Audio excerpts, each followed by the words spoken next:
Hello viewers, welcome back to my channel. ఈరోజు వీడియోలో మనం 2024 సంవత్సరంలో మనకి మౌని అమావాస్య లేదా చొల్లంగి అమావాస్య ఏ రోజు వచ్చింది అన్నీ కూడా వివరంగా తెలుసుకుందాము. వారము, తేదీ, తిథి, నక్షత్రము, మనం స్నానం ఆచరించవలసిన ముహూర్తము, పూజా సమయము, విధి విధానాలు అన్నీ కూడా తెలుసుకుందాము. అయితే ముందుగా ఎప్పుడు వచ్చిందో తెలుసుకుందాము.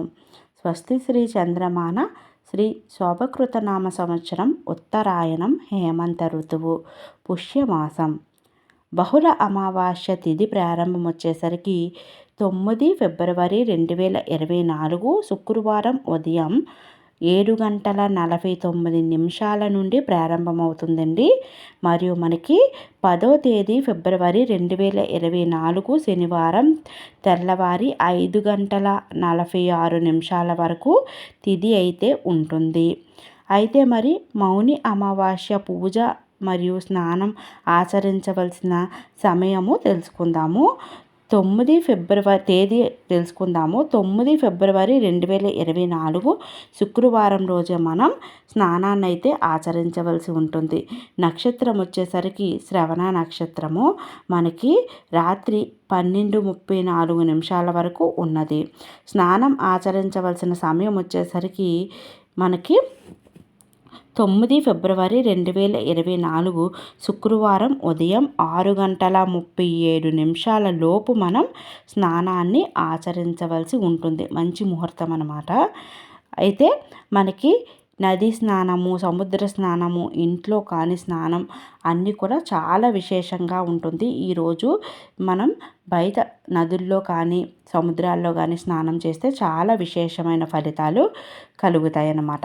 ఇక పూజా సమయం వచ్చేసరికి 9 ఫిబ్రవరి 2024 శుక్రవారం రోజు మనం పూజను ఆచరిస్తాం కదా.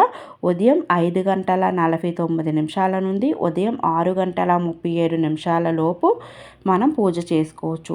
ఇప్పుడు కుదరని పక్షంలో ఉదయం 7:13 నుండి ఉదయం 8:49 లోపు కూడా మనం పూజను ఆచరించవచ్చు.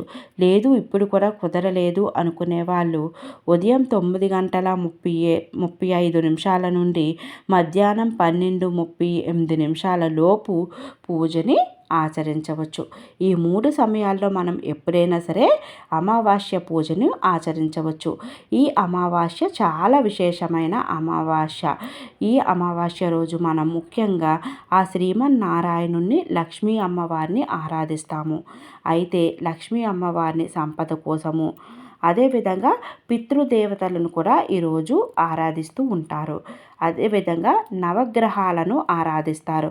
ముఖ్యంగా శనీశ్వరునికి అర్చనను ఆచరించడము, నువ్వుల నూనెతో అభిషేకాన్ని చేయించడము, అదేవిధంగా నల్లని ఒత్తిని వెలిగించడము, ఇవన్నీ కూడా చేస్తే శని దోషాలు తొలగిపోతాయి. ఈరోజు మనకి దీపావళి అమావాస్య ఎంత ప్రాముఖ్యత ఉంటుందో అంతకంట 2 రెట్ల ఫలితమైతే ఈ చొల్లంగి అమావాస్యను ఆచరిస్తే కలుగుతుంది. లక్ష్మీ అమ్మవారిని ఈరోజు మంచిగా పూజ చేసుకోవడం వల్ల ఆర్థిక సమస్యలన్నీ కూడా తొలగిపోతాయి. అదేవిధంగా పితృదేవతల పేరు మీద మనం ఏమైనా దానం ఇవ్వడం వల్ల, అదేవిధంగా శనీశ్వరునికి ఇష్టమైన నల్ల నువ్వులు దానం ఇవ్వడము, కాకికి ఏదైనా ఆహారము, గోమాతకు ఆహారము, ఇటువంటివన్నీ చేయడం వల్ల ఈరోజు చాలా మంచి జరుగుతుంది. తప్పకుండా అందరూ కూడా చొల్లంగి అమావాస్య రోజు శక్తి కొలది పూజను ఆచరించి స్నానం చేసుకొని మంచిగా ఎక్కువగా మాట్లాడకుండా మౌనం పాటించి ఆ శ్రీమన్నారాయణుణ్ణి తలుచుకొని ఆరాధించడం చాలా మంచిది. చూశారు కదా ఫ్రెండ్స్, చొల్లంగి అమావాస్య రోజు మనం ఏం చేయాలో. ఈ వీడియో మీకు నచ్చినట్టయితే మన ఛానల్ని సబ్స్క్రైబ్ చేసుకోండి. మరొక మంచి వీడియోతో మళ్ళీ కలుద్దాము. Thanks for watching this video.